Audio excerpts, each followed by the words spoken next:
Good morning and again welcome back to my daily blog. আজকে ছিল আমার পেটকা বাবার বার্থডে, তাই ও সকাল সকাল স্নান করে ঠাকুর প্রণাম করে বসে পড়ে খেতে। আর ওর সব পছন্দর খাবারই ওকে আজকে করে দেওয়া হয়েছে। আর এখানে আমার মা খাইয়ে দেবে বলছিল, কিন্তু ও বলছিল ও একাই খাবে, ও এত বড় হয়ে গেছে। তারপর দুপুরবেলায় খাওয়া দাওয়া করে আমরা বসে পড়ি ডেকোরেশনটাকে কমপ্লিট করার জন্য। আর এটা কমপ্লিট হয়ে গেলে মানে একটা অনেক বড় কাজ কমপ্লিট হয়ে যায়।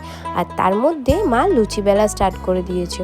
আর সন্ধে হয়ে গেছিল কেক কাটবে বলে, তাই আমি রেডি হয়ে গেছি। আর এদিকে আমার সব সখীগণ চলে এসছে। আর এটা ছিল আমার পেটকা বাবার ফাইনাল ডেকোরেশন আর কেক। এই তো কিছুদিন আগে ও হয়েছিল, আর দেখতে দেখতে 3টে বছর হয়ে গেল। আর ওর নাম কিন্তু সায়ক, কিন্তু আমি ওকে ভালোবেসে পেটকা বলে রাখি। তারপর ওকে বড়রা সবাই মিলে আশীর্বাদ করে, আর তোমরাও ওকে অনেক অনেক আশীর্বাদ করো যাতে ও অনেক ভালো থাকে।